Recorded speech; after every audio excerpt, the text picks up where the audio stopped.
Hello दोस्तों, स्वागत है आपका आपकी यूट्यूब चैनल में। तो दोस्तों, आज की ये कहानी आशीर्वाद या श्राप पौराणिक कहानी है। तो दोस्तों, अगर आपने मेरी चैनल को सब्सक्राइब ना किया हो तो सब्सक्राइब ज़रूर करें। और दोस्तों, आज की ये कहानी आप अंत तक ज़रूर सुने। तो चलिए दोस्तों, आज की ये कहानी की शुरुआत करते हैं। आशीर्वाद या श्राप पौराणिक कहानी। स्वर्ग में भ्रमण कर रहे नारद जी ये देखकर बड़े हैरान थे कि धरती पर वह लोग तो बहुत खुश है जो धन के पीछे भागते हैं, और वे लोग बड़े दुखी हैं जो भगवान की भक्ति करते हैं।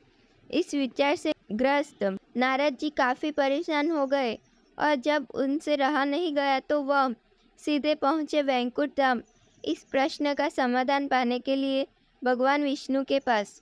नारद जी जैसे ही भगवान विष्णु के धाम पहुँचे, भगवान विष्णु उनके मन की बात पहले से जानते थे।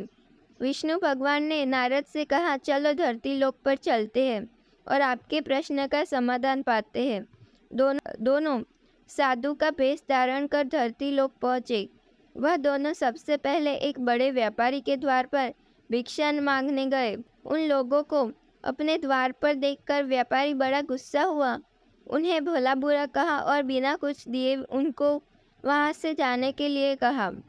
जाते जाते साधु के रूप में भगवान विष्णु ने उसे आशीर्वाद दिया कि तुम्हें और भी ज़्यादा धन मिले। नारद जी को यह देखकर बड़ा आश्चर्य हुआ, लेकिन वह कुछ नहीं बोले और भगवान विष्णु के साथ चलते रहे। थोड़ी देर बाद वह एक बूढ़ी माँ की कुटिया पर पहुँची। वह गरीब बूढ़ी एक छोटी सी कुटिया में रहती थी। उसके यहाँ जाकर जब दोनों साधुओं ने भिक्षा मांगी तो बूढ़ी माँ बोली, मेरे पास तो आप दोनों के लिए कुछ ज़्यादा नहीं है, लेकिन हाँ, मेरे पास एक गाय है जो दूध देती है। अगर आप चाहो तो मैं उस गाय का दूध दोह कर लाती हूँ आप दोनों के लिए। उसे पीकर अपनी भूख शांत कर सकते हैं। साधुओं के हाँ कहने पर बूढ़ी माँ ने दोनों के लिए दूध का इंतज़ाम कर दिया। खुश होकर साधु के वेश में विष्णु भगवान ने जब बूढ़ी से कहा कि बताओ तुम्हें क्या चाहिए, तो बूढ़ी माँ ने यह कहा कि मुझे कुछ भी नहीं चाहिए, बस आप आशीर्वाद दीजिए, मेरे लिए इतना ही काफ़ी है। आशीर्वाद देकर दोनों साधु वहाँ से जाने लगे। तब जाते जाते विष्णु भगवान ने बूढ़ी माँ से कहा कि तुम्हारी गाय कुछ दिनों में मरने वाली है। वहाँ से थोड़ा आगे बढ़ने पर नारद जी बड़े परेशान हो गए और विष्णु भगवान से बोले, यह कैसा न्याय है भगवान आपका?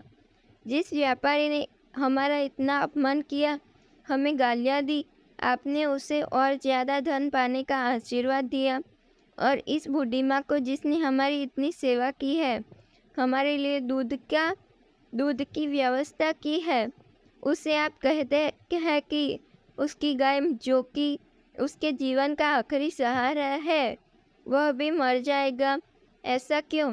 नारद जी के सवालों को शांत करने के लिए भगवान जी ने चेहरे पर मुस्कान के साथ कहा कि मैंने उस व्यापारी को जो आशीर्वाद दिया है, दरअसल वो उसके लिए श्राप है, और उस व्यापारी का मन पूरी तरह धन कमाने में फंसा हुआ है, और अगर उसे और ज़्यादा धन मिलेगा तो वह आखिरी समय तक उसी धन के पीछे भागता रहेगा और अगले जन्म में सांप बनकर उसके पास कुंडली मारकर बैठा रहेगा। और रही बात उस बूढ़ी माँ की, तो बूढ़ी माँ का पूरा ध्यान अच्छे कामों में और भगवान भक्ति में था। हाँ, सिर्फ थोड़ा सा मन उसका उस गाय में अटका हुआ था कि और वह अपने आखिरी समय में उस गाय के मोह में यह चिंता करती रहती कि उसके जाने के बाद इस गाय का क्या होगा, क्या कोई उसे हानि पहुंचाएगा या मार डालेगा, और वह पूरी तरह से मुक्त नहीं हो पाती। बस यही कारण था कि मैं चाहता हूँ कि आखिरी समय में उसका ध्यान पूरी तरह मेरी तरफ रहे, ना कि इस गाय की तरफ। भगवान विष्णु के समझाने के बाद और पूरी घटना के बाद नारद जी का मन पूरी तरह से शांत हो गया और वह खुशी खुशी स्वर्ग लौट गए।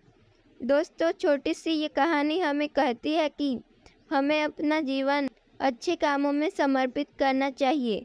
ताकि अंत के समय में भी हम अच्छे कामों के बारे में और भगवान के बारे में सोचते सोचते इस जन्म मरण के बंधन से मुक्त हो सके। तो दोस्तों, अगर आपको ये वीडियो पसंद आया हो तो लाइक करें, और दोस्तों आज की ये कहानी आपको कैसी लगी कमेंट में ज़रूर बताएं।